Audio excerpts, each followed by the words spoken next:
Railway group D exam 2022 के लिए current affairs की इस महत्वपूर्ण सीरीज में अभिनंदन है। तो जी हाँ, टुडे की सीरीज हमारी 10 है। इससे पहले हम 9 सीरीज लगा चुके हैं। यदि आप लोगों के द्वारा नहीं देखी गई हैं तो वीडियो के डिस्क्रिप्शन बॉक्स में लिंक है, आई बटन पर भी लिंक मिल जाएगा। आप उनको बेहतर तरीके से देखेंगे, क्योंकि प्रत्येक सीरीज विभिन्न शिफ्टों के एनालिसिस के पश्चात, यानी विभिन्न शिफ्टों में जिस तरह से करंट अफेयर के 6 से 7 क्वेश्चन बन रहे हैं, जिन टॉपिक से बन रहे हैं, उन सभी को एनालिसिस करने के पश्चात और आने वाली शिफ्टों में यदि आपका एग्जाम है तो कहाँ से जो प्रश्न है वो बन सकते हैं, उन सभी को एनालिसिस करने के पश्चात ही सीरीज को तैयार किया गया टुडे की, जो कि आपके आने वाली शिफ्टों में बेहद इंपॉर्टेंट साबित होगी मित्रों।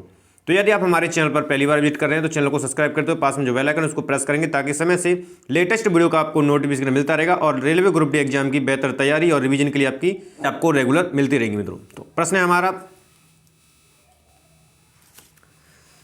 इनमें से कौन जून 2019 में आंध्र प्रदेश और तेलंगाना दोनों के राज्यपाल थे? करना क्या होगा, वीडियो को बीच में पॉज करेंगे और प्रश्न को बेहतर तरीके से रीड करेंगे, ऑप्शन को रीड करेंगे और स्वयं से सही आंसर आप लगाने की कोशिश करेंगे, क्योंकि जब तक आप स्वयं से सही आंसर नहीं लगाएंगे प्रश्न नहीं बनेगा।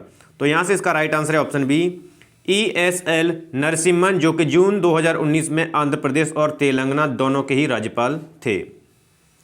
अगला प्रश्न है आपका, अनिवार्य रक्षा विधेयक 2021 को राष्ट्रपति की मंजूरी किस महीने में प्राप्त हुई? प्रश्न को ध्यान से रीड करेंगे, ऑप्शन को समझिए और सही आंसर आप स्वयं से लगाइए, ठीक है। तो यहाँ से इसका जो राइट आंसर है वो ऑप्शन बी है, अगस्त 2021 को राष्ट्रपति रामनाथ कोविंद के द्वारा रक्षा सेवा विधेयक 2021 को मंजूरी दी गई थी, ठीक है। नेक्स्ट आपका, निम्न में से कौन सी भाषा भारतीय संविधान की 8वीं अनुसूची का हिस्सा नहीं है? मार्च 2022 तक प्राप्त जानकारी के अनुसार, यानी मार्च 2022 की जो आंकड़े हैं उनके अकॉर्डिंग संविधान की 8वीं अनुसूची में कौन सी भाषा है जो नहीं, ठीक है। तो यहाँ से इसका राइट आंसर आएगा ऑप्शन ए, राजस्थानी। एक एक प्रश्न आपके लिए बेहद इंपॉर्टेंट है आने वाली शिफ्टों में। अगला प्रश्न आपका, भारतीय पेट्रोलियम एवं प्राकृतिक गैस सांख्यिकी 2018-19 के अनुसार 1/4/19 तक प्राप्त जानकारी के आधार पर निम्न में से किस राज्य में अपरिष्कृत तेल का सबसे बड़ा बैलेंस रिकवरेबल रिजर्व ऑनशोर मौजूद है? ऐसा कौन सा राज्य है? प्रश्न को समझ लिया, ऑप्शन को समझिए और सही आंसर आप स्वयं से लगाइए। तो यहाँ से इसका जो राइट आंसर है वो ऑप्शन सी, असम है। अगला प्रश्न आपके लिए, जून 2021 में विज्ञान और इंजीनियरिंग अनुसंधान बोर्ड ने किसके सहयोग से फंड फॉर इंडस्ट्रियल रिसर्च का शुभारंभ किया? प्रश्न को समझेंगे और आंसर लगाएंगे। तो यहाँ से इसका राइट आंसर है ऑप्शन सी, इंटेल इंडिया के सहयोग से। नेक्स्ट प्रश्न है आपका, इनमें से किस महिला वैज्ञानिक को विज्ञान एवं इंजीनियर के क्षेत्र में 2022 में पद्मश्री से सम्मानित किया गया था? कौन सी महिला वैज्ञानिक है जिन्हें 2022 में पद्मश्री से सम्मानित किया गया है विज्ञान एवं इंजीनियरिंग के क्षेत्र में? प्रश्न को समझिए, ऑप्शन को समझिए और बेहतर तरीके से आप आंसर लगाइए। तो यहाँ से आंसर आपका सी हो जाएगा, डॉक्टर संघमित्रा बंदोपाध्याय। अगला प्रश्न, किस देश ने नवंबर 2021 में जिरकॉन हाइपरसोनिक क्रूज मिसाइल का सफल परीक्षण किया था? 2021 नवंबर माह जिरकॉन हाइपरसोनिक क्रूज मिसाइल का परीक्षण किस देश के द्वारा किया गया है? तो यहाँ से इसका राइट आंसर जाएगा ऑप्शन ए, रूस के द्वारा किया गया। अगला प्रश्न आपका, दिसंबर 2021 में भारत की किस शहरी नवीनीकरण परियोजना को सांस्कृतिक विरासत संरक्षण के लिए यूनेस्को एशिया पैसिफिक पुरस्कार से सम्मानित किया गया था? प्रश्न समझेंगे, ऑप्शन को समझेंगे बेहतर तरीके से। जब एक बार प्रश्न ना समझ आए तो प्रश्न को 2 बार रीड करेंगे, उसके पश्चात समझते हुए प्रश्न को जवाब देंगे। तो यहाँ से जो आंसर है आपका वो ऑप्शन डी हो जाएगा, निजामुद्दीन बस्ती परियोजना। अगला प्रश्न आपका, अगस्त 2021 में नीरज चोपड़ा ने टोक्यो ओलंपिक में स्वर्ण पदक जीता। या ऐसे भी पूछा जा सकता है कि नीरज चोपड़ा का संबंध किस खेल से है, ठीक है। तो यहाँ से आपका राइट आंसर आएगा भाला फेंक, इनका संबंध खेल से है वो भाला फेंक से, ठीक है। या 2021 में नीरज चोपड़ा के द्वारा जो टोक्यो ओलंपिक थे उनमें भाला फेंक में स्वर्ण पदक जीता, ठीक है। अगला प्रश्न, सितंबर 2021 में तमिलनाडु सरकार ने भारत के तेज तर्रार कवि और स्वतंत्रता सेनानी सुब्रमण्यम भारती की पुण्यतिथि मनाने के लिए किस दिन को महाकवि दिवस के रूप में घोषित किया गया है?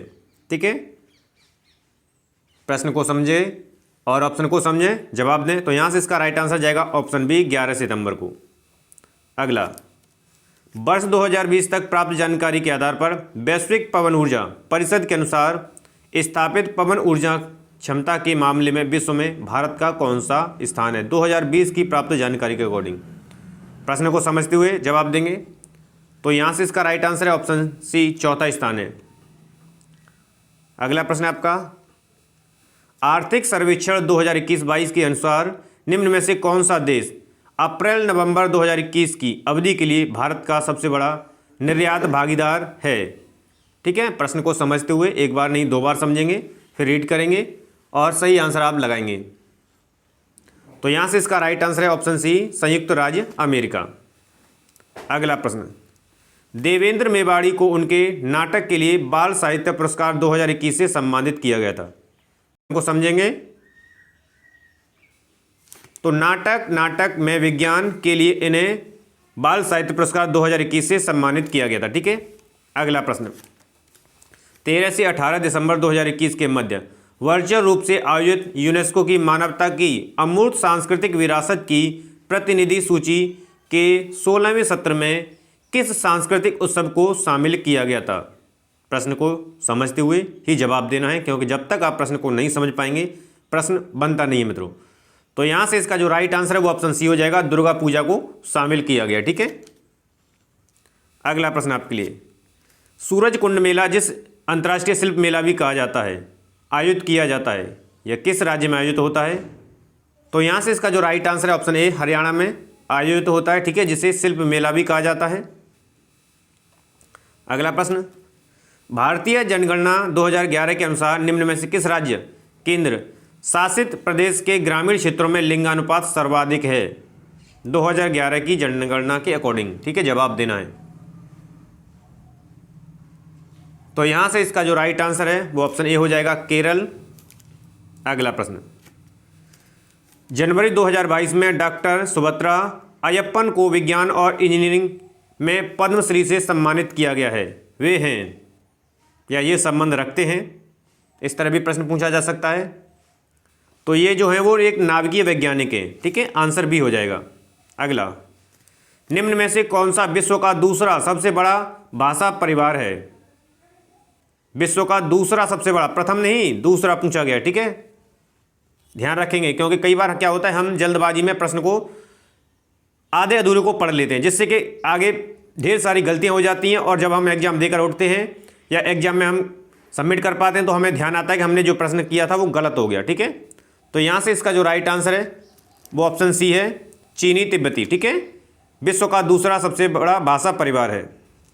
अगला प्रश्न आपका, इंडियन मिनरल्स ईयरबुक 2019 के अनुसार 2018-19 में निम्न में से कौन सा राज्य बॉक्साइट के सबसे बड़ा उत्पादक राज्य था? यानी बॉक्साइट का सबसे बड़ा उत्पादक राज्य था। प्रश्न को समझना है, बेहतर तरीके से आंसर लगाना है। तो यहाँ से इसका राइट आंसर जाएगा ओडिशा। अगला प्रश्न, जनवरी 2022 में किस भारतीय शतरंज खिलाड़ी ने वर्गानी कप शतरंज टूर्नामेंट जीता था? 2022 जनवरी में शतरंज खिलाड़ी ने वर्गानी कप शतरंज टूर्नामेंट जीता गया। किसके द्वारा जीता गया? इस तरह भी प्रश्न बन सकता है। तो यहाँ से इसका जो राइट आंसर है वो ऑप्शन ए हो जाएगा, MR ललित बाबू के द्वारा। अगला प्रश्न आपका, वित्तीय वर्ष 2022-23 के लिए केंद्रीय बजट 2022-23 में रक्षा अनुसंधान एवं विकास बजट का कितने प्रतिशत भाग स्टार्टअप और निजी संस्थाओं के लिए अलग रखा गया है? प्रश्न को ध्यान से समझेंगे, जवाब लगाएंगे आप। तो यहाँ से इसका राइट आंसर है 25%। अगला प्रश्न, भारतीय वन स्थिति रिपोर्ट ISFR 2021 के अनुसार भारत के इनमें से किस केंद्र शासित प्रदेश में उसके संपूर्ण भौगोलिक क्षेत्रफल के सापेक्ष सर्वाधिक वन आवरण क्षेत्र मौजूद है? यहाँ से इसका जो राइट आंसर है वो ऑप्शन डी है, लक्षद्वीप। अगला प्रश्न आपका, विश्व बैंक के अनुसार वर्ष 2020 में निम्न में से कौन सा देश सर्वाधिक जनसंख्या घनत्व वाला देश था? ठीक है, तो यहां से इसका राइट आंसर हो जाएगा ऑप्शन सी, मोनाको। अगला प्रश्न है, खाद्य एवं कृषि संगठन के अनुसार 2020 में निम्न में से कौन सा देश विश्व में गेहूं के शीर्ष 4 उत्पादक देशों में शामिल नहीं था। यह ध्यान रखना है, था और नहीं था, ठीक है। तो यहां से इसका राइट आंसर है ऑप्शन बी, कनाडा। अगला प्रश्न, किस अंतरिक्ष एजेंसी ने डॉट नामक अपनी तरह का पहला मिशन शुरू किया है? डॉट नामक एक मिशन है जिसे शुरू किया गया है अंतरिक्ष एजेंसी के द्वारा। तो यहां से इसका राइट आंसर है ऑप्शन डी, नासा के द्वारा। तो ये थे मित्रों टुडे के सबसे अहम आने वाली शिफ्टों में पूछे जाने वाले प्रश्न। वीडियो पसंद आया तो मोर देन लाइक और शेयर करेंगे। मिलते हैं हम नेक्स्ट वीडियो के साथ, तब तक आप सभी को नमस्कार है, धन्यवाद।